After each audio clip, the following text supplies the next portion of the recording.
Di Pengadilan Negeri Pati, kasus investasi 3,1 miliar rupiah dengan terdakwa Anifah binti Pirna akhirnya mencapai babak akhir.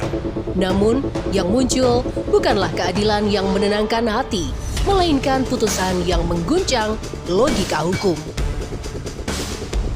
Majelis Hakim memutus perkara ini bukan penipuan, tapi penggelapan.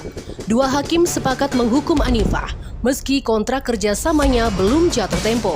Sementara satu hakim menolak, menegaskan ini seharusnya perkara perdata karena jelas ada perjanjian notaris, cicilan, dan jaminan tanah. Kuasa hukum terdakwa Darsono SH geram. Ia menyebut putusan ini mencederai asas keadilan. Bagaimana bisa seseorang dijadikan tersangka ketika kontrak kerjasama saja belum berakhir?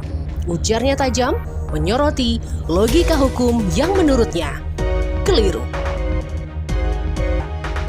Lebih jauh, Darsono menggugat nalar para hakim dengan kalimat yang menampar logika. Kalau begitu, semua nasabah bank bisa dipenjara. Bayangkan, seorang nasabah meminjam uang untuk usaha, lalu memakainya membeli mobil.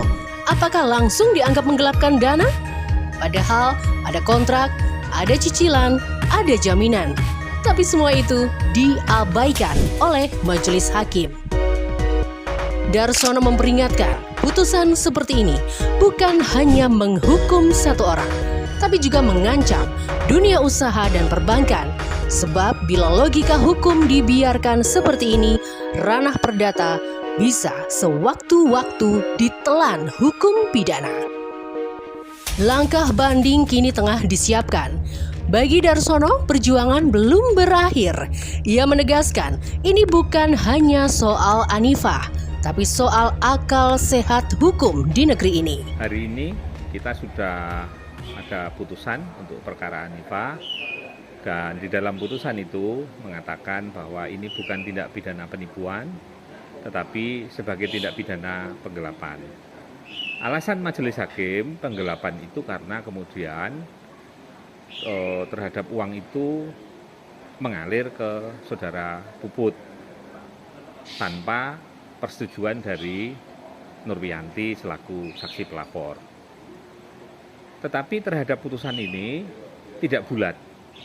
Ada satu hakim anggota 2 yang kemudian di situ berpendapat sendiri, yang dalam pendapatnya itu mengatakan bahwa memang si terdakwa saudara Anifah itu terbukti bahwa tidak membayar, masih ada tunggakan.